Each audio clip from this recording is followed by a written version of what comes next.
All righty. Steve Walker, thank you for being here, part of the OVC Oral History Project. Sure. I'm going to start out by asking you to say and spell your name for the record, if you will.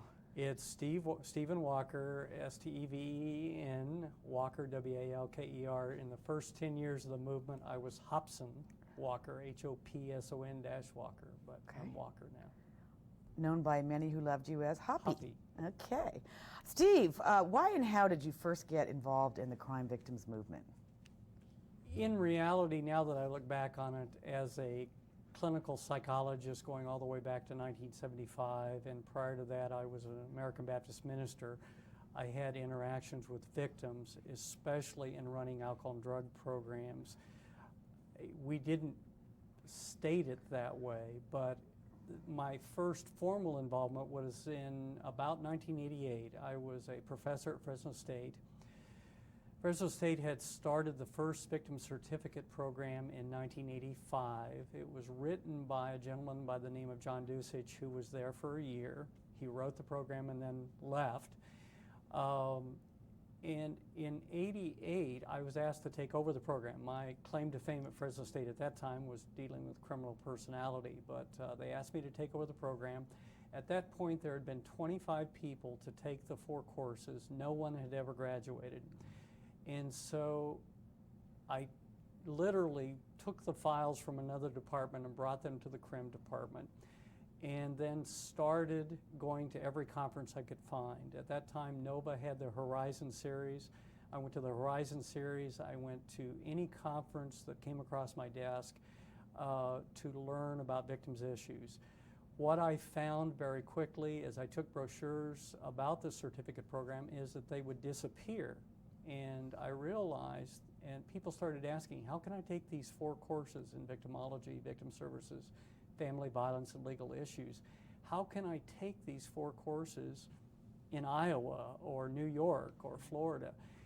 And after the first couple of conferences, the very first one where I met Christine Edmonds, Marlene Young, Ed Stout, John Stein, was in Kansas City. And after that first one, in the middle of the first one, I called my chair, Max Futrell, and I said, we've got to do something. We need to make these courses accessible. So when I got back, we created the Victim Services Summer Institute, which is 4 weeks. It was in the month of June. It's now the month of July, so that people could come from outside of California.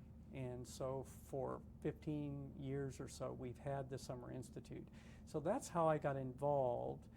As a clinician, I had a greater sensitivity to victims' issues because of that previous experience. So for me, it was like coming home to some extent.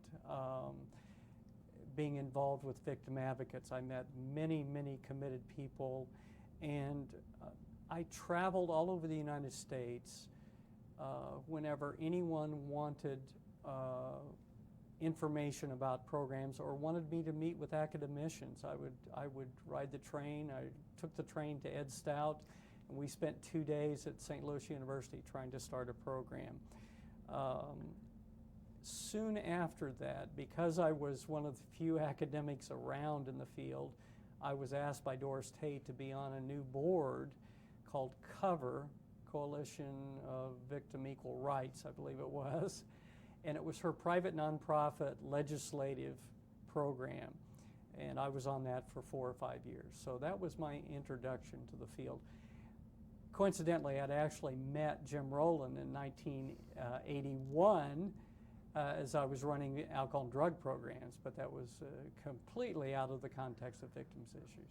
Do you mind just telling us a little bit about Doris Tate, who's no longer with us, just so people understand who you're talking about? Doris Tate, the mother of Sharon Tate, had created, long before POMC existed, Parents of Murdered Children, created a program that met on a weekly or monthly basis in Los Angeles for those that were homicide survivors. And by the time I met her, she was making 2 changes. One that had already happened, which was that she came to see that the key to making changes for victims was legislative, and she really pushed for that. The other, prior to her death, she talked to me several times because of my background in dealing with criminal personality. She had come to understand criminal issues and had gained more empathy in the area of what we now call restorative justice, and was actually, right before she died, talking about that more than she was legislative issues. Thank you.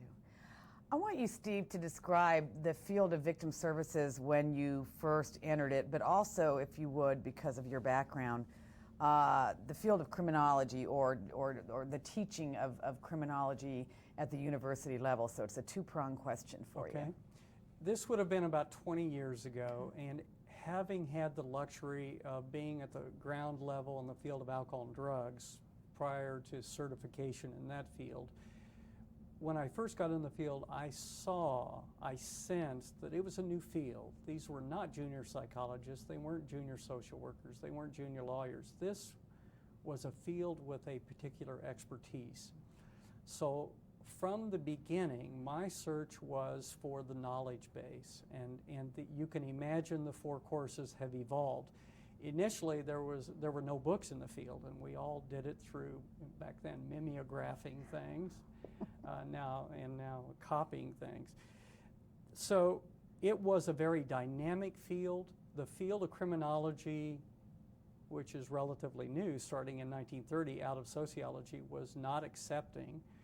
It is not a surprise that only one university, Fresno State, was interested in starting programs at that time, and that really came from John Dusich and Jim Rowland being in Fresno. As John Dusich and I've talked, it seems like all roads lead to Fresno in certain areas when it comes to VORP and the Victim Impact Statement in our program. At that time, having come out of seminary where the conservatives fought with the liberals, and psychology where the behaviorists fought with the Freudians, to enter this field where you had grassroots and criminal justice-based folks, there was a clearer dichotomy than there is today.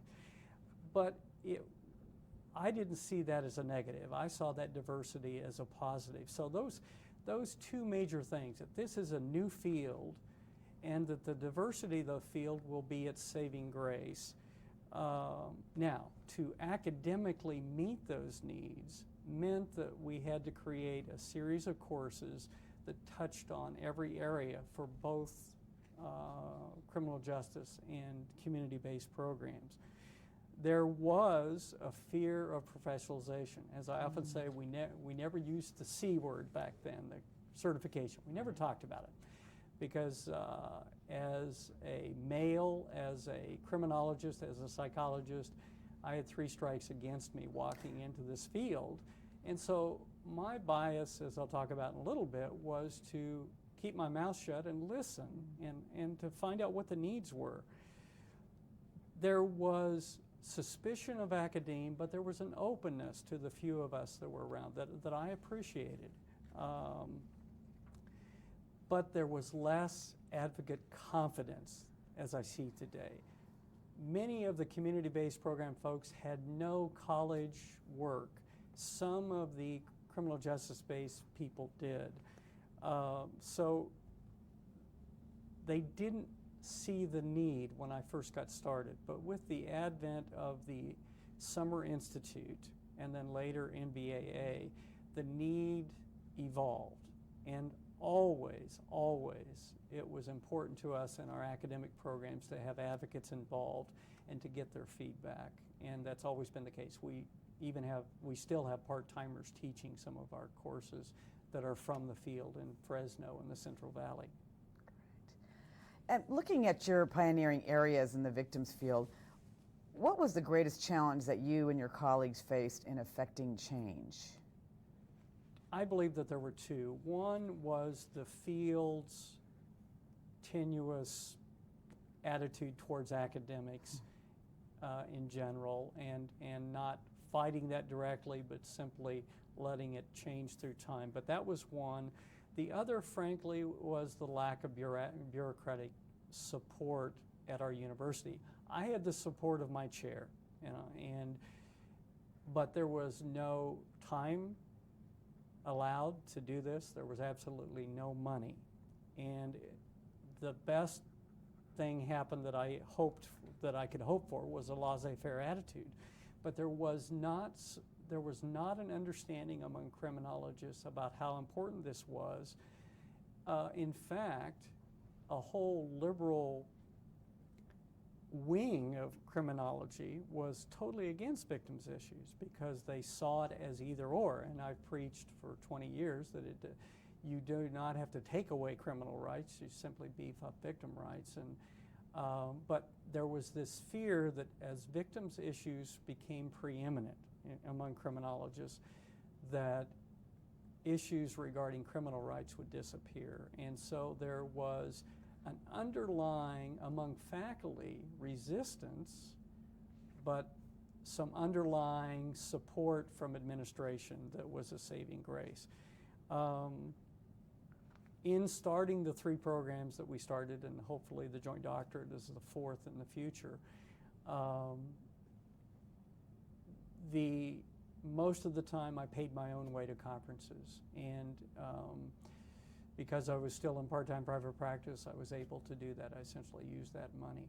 So the 2 biggest things were the fear in the field of academics and would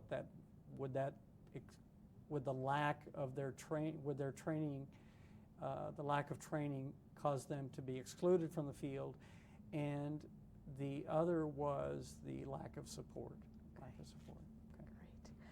Great. Since you got involved in the field, what are some of the secrets or tactics or strategies that you and some of your colleagues employed that were most successful?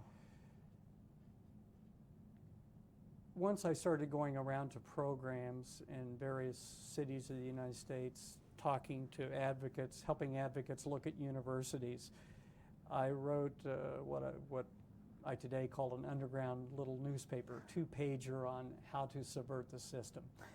And being a child of the 60s, that's essentially what I did. I'm a nice guy and I did it in a nice way, but it's easier to ask forgiveness than permission. And in essence, every program I started on a shoestring, and it expanded, and then the university saw it as a positive thing for them. So being willing to go behind or against the bureaucracy, being persistent, a willingness to go out and sell. I would stand at tables at the NOVA conference or any conference and hand out brochures, and I often would miss workshops just so I could meet people. That's where I met Janice Lord from MAD and Carolyn Hightower from OVC and others and we would stand there and talk about the need for these programs. Were people at those conferences, Steve, the field of criminology, you said they wasn't very accepting. When you went to a NOVA conference or a NVC regional conference or a POMC, what did they think about you? I did some surveys back in those days, and people were willing to do the survey, but they weren't. There would be a handful that would come up and talk about, I think we need some courses. How can I get some courses? There would be 5 or 6 in a week of a NOVA conference that might come up. And the other thing I want to mention about secrets or tactics is my attitude was, how may I help you? What does the field need? And the prime example of that is that OVC, through Christine Edmonds and others, approached us to provide credit for legal remedies for crime victims back in 1991. And it was the first time the Justice Department had ever provided credit. We provided 1 unit credit, and I figured out a way to do that, and I filled out the paperwork. In some universities, it would take 1.5 years to get a course like that approved. But through Extended Ed, we were able to do it very quickly. So the last point for any academician is you've got to be humble, and you've got to go to the field and ask advocates what they need. There are things that they don't know about that you can raise with them, but there are things that we don't know about that the field needs. And there are many areas through NVAA that have evolved over the last 8 years that we would have never imagined as topic areas previously. Is this a good time to talk about NVAA? Yes. If we talked about my two greatest accomplishments, they would be creating the victimology major, because today we have 200 majors at California State University, Fresno. There are something like 70 departments at Fresno State. We're larger than most of them, and our victimology major is a part of the criminology major. Wow. But the second, and I was on the ground floor, but I didn't create the document that finally proposed NVAA, but I created the thought paper in the early 90s. We had created the Summer Institute, where students stayed in the dorms for 2 or 4 weeks and took 12 units. Christina Edmonds and I were sitting around one evening in the middle of our Summer Institute saying, you know, these dorms are cheap, food is cheap, victim advocates could come here for 2 weeks or a week. And so we wrote a concept paper, probably in '91, which proposed we didn't have the name National Academy, but proposed a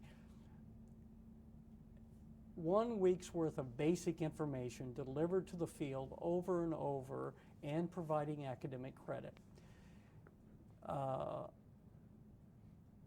Within 4 years, Christine and others wrote the actual proposal, and it became the National Victim Assistance Academy. And it is, Carolyn Hightower is one of the key people from the Office for Victims of Crime, because she came up to me in 1993 and said, we're still interested in this. And I told Chris, and then Chris, eventually she and Jane Sigmund wrote the RFP. But it was the first time that OVC had supported basic education for the field. None of us imagined it would still be around. If it happened 1 year, it was a grand experiment like democracy. But it went for 3, and now we're on our 8th or 9th year. Can you tell us about the first, The very first one was at George Washington University, and we stayed in some cold dorms, actually very warm dorms at that time, but they were sparsely furnished. And we walked 2 blocks with our bulletproof 30-pound manual here. It was about this size at the beginning. The content has changed tremendously, but we walked 2 blocks and had courses and ate in the food court. And the idea the next year was to try to do it outside of DC. So the next year it was done at in Washington, D.C., but also Washburn University and California State University in Fresno, Washburn University in Topeka, and then the following year at the Medical University of South Carolina. so all concurrent sites? They were all concurrent sites at the time and connected, and I was not an advocate of compressed video, and now I've become one, and now we're not doing it. But all 3 or 4 sites, depending on the year, one year we had 5 sites, which was a little unwieldy, but we did. All sites throughout the week, either for 10 hours or 15 hours, were hooked up through compressed video. I came to see that maybe as a delivery system for education, compressed video was not that good. But as a system to bring together the academy folks and to allow them to see some of the famous people in the field that we couldn't bring into each site, that for those 2 reasons, the bringing of the academy together and allowing them to see the old buffaloes, it was a useful device, but there were better ways to deliver the information, I believe. So NVAA continues to exist now, and I think that in some form it will continue. The field needs basic information, and we will, in the next 10 years, develop the advanced level of information that is specific to different kinds of programs. Great. Not as fun talking about failures as accomplishments. Have there been any failures in our field, Steve? Well, I think when you look at the history of the victims movement, it's been an amazing progression to have 10,000 agencies, 30,000 laws, and frankly, I did not think we would even be talking about certification until well into the 21st century. So my view is, as a process, the field is moving right along. But if I look at my area of academe, the greatest failure has been the inability to convince academic institutions and academics throughout the United States that this is a viable area. It isn't uncommon still for me to walk into a criminology department and to get hammered for why we're even wanting to develop these 4 courses. It's still not surprising to me, but it is a failure because there are only, between Sam Houston, Washburn University in Topeka, and University of New Haven in Connecticut, there are only 4 institutions with bachelor's program. There are many community colleges with courses. Actually, the most extensive program is one that we created at Kansas Community College in about 1996. But the greatest failure, I think, is that after 15 or 20 years, we still only have 4 institutes. It's wonderful that we have those 4, but it's a tragedy that others haven't taken it on. We're all hoping that through the development of state academies and looking for partnerships that other universities will be involved. And there are some that are coming along that are starting to see the viability of these programs. Great. What's needed, Steve, today to continue the growth and professionalism of the field, or flip the question, what's missing? I think the acceptance of standards in the field is the most important thing. That's going to be a gradual process, and there are going to be differences of opinion between the community-based and the criminal justice-based folks. But I believe that those differences can be worked out. But I consider the development of certification the next key step, because what comes after that are program standards and then ethical standards. And Tom Underwood at Washburn University did his doctorate in the professionalization of the field, and he speaks to this much better than I do. But when you look at the progress of the victims field, it's about where it should be as far as seeing itself, having a body of knowledge, having an attitude, seeing itself as a particular profession. But the next step, formally, and OVC has been very supportive of that, and there needs to be lots of input from the field, lots of input. This is going to be a slow process. But I think the next step is the development of first voluntary certification and then ultimately some kind of national certification. With that comes credibility, higher salaries, and a bigger place in the market of the court system. And will that have an impact, do you think, on how the criminal justice system and people who educate professionals in the criminal justice system, how they view victim advocates? Yes. And it will entice. There's a method in the madness for me as an academician. I believe certification is necessary for the field in and of itself. But when that happens, universities will take notice, and they will start getting involved, and we will start having more programs. So I think it should be the other way around. I think universities should provide leadership, but they will follow, particularly as we work with continuing ed folks, because in the university system, those are the folks that understand professional education. And when they see 10,000 agencies and all of these individuals in the field and certification, they're going to want to be involved with that. And we're going to have to be careful of, we can't just let anybody do it, because just because you're trained in criminology doesn't mean you know anything about victims' issues.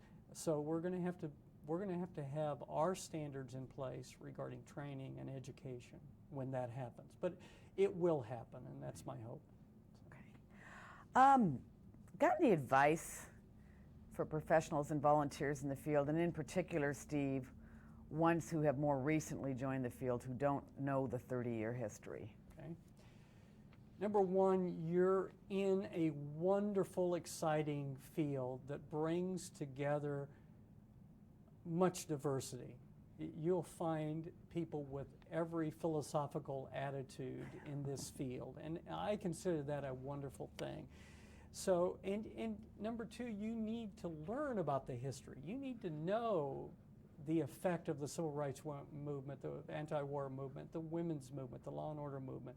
You need to know that background. You need to know philosophically where you come from. And then the next bit of advice.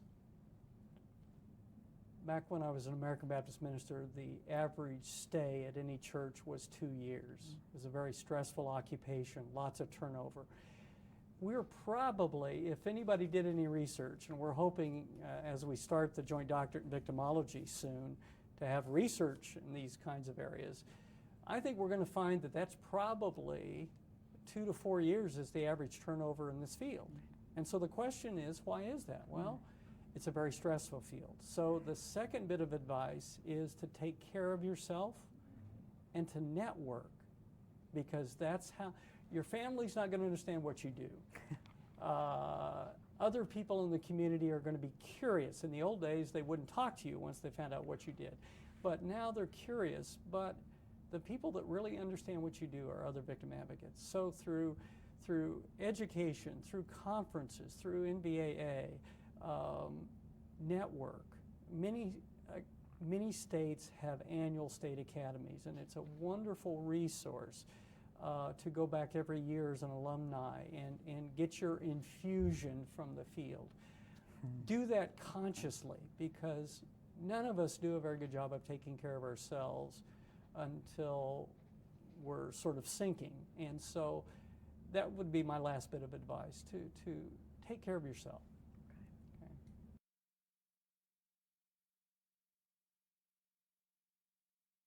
Steve, in the victim assistance field, in the very recent past, a few of us have taken on the issue of substance use and abuse in a couple of categories, as a pre-victimization factor, as a post-victimization factor, and you in particular have focused on substance use and abuse among people who serve victims. Can you just talk for a minute about what that's all about?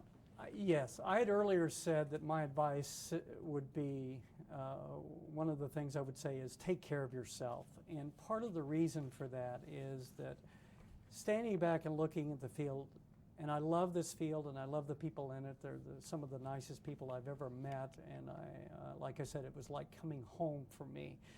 But the two major areas that I saw where stress was taking its toll were in the areas of overeating and substance abuse. And since my background was in the area of substance abuse, we talked, you and I and many on the project team for NBAA for a number of years, about adding that to the curriculum, and finally it was added 4 or 5 years ago. I think that area of dealing with vicarious trauma and stress, personal stress, if we can do that, if we can focus on those issues and discuss, it's one of the 3 great taboos in our society: sex, drugs, and dealing with death. If we can deal with the issue of substance abuse, not in victims, which needs to be looked at, and there was a conference that OVC created with the people from substance abuse nationally, and we met together and we discussed providers in both fields working together, because many women that are abused are also abuse substances. So yes, that's an important area, but my focus is on advocates and the stress that they're under and how important that is. And there is a chapter in the NBAA text that I think is good, and we also discussed it at NVAA, but it is an area that needs to be discussed more openly as time goes on. You think we will? Do you think we're getting there? I think so. I think it's going to happen. It's one of the most difficult areas for anyone to talk about. And so I'm not faulting the field or anyone, but it will come. It will come. We find in doing state academies that at least that leads to a discussion. And that's more than we could have hoped for 10 years ago. So. Great. Got any vision for the future of our field, Steve? 2, certification that I've already mentioned, I think is a key issue in the next 10 years. And in my field of academic endeavors, the other is to create accessible programs. Whether it's a certificate program or one course or a major or a master's or eventually the doctorate, we need to use the web. We need to coordinate. We have created some coordinated courses between Washburn and New Haven and Fresno State, and we're hoping to incorporate other universities where a person could take a couple of courses here on the web. They could come to our Summer Institute. I can also offer all of those courses at the master's level. But the key issue is creating accessible education for the field. It was my prime issue at the beginning, and it still is an issue. So that's what I hope we can develop, that in rural areas of Iowa and Kansas and Wyoming, that someone can go on the internet and have access to 3 units or even 1 unit. So that's great. Steve, what's your greatest fear for the field of victim assistance? My greatest fear is that every profession goes through expansion and contraction, and I understand that. But there comes a time when you've got to take that next step, and my greatest fear is that we will lose sight of the big picture and that we will try to freeze frame where we are today. I think we cannot put off the professionalization of the field. I think we need to take it gradually, but my greatest fear is that now that we've talked about standards at the national level, that we will not take the next step of creating some ideal standards that people will look at. And again, I know it's going to take some time, but my fear is that it may get lost in the middle of some other things. So that's my greatest fear. And I just want to conclude by saying you've been working on the same things for a really long time. Mm-hmm. Why do you think so much of this takes so much darn time? Well, initially it was a societal issue. Society was not accepting victims' issues, and then any profession that is. When I was working with alcohol and drug counselors, one time we were certifying a program and I had to leave for the 3 days of state evaluation because they did not believe that psychologists should be involved. So I had to become invisible. And so fields struggle with taking the next step.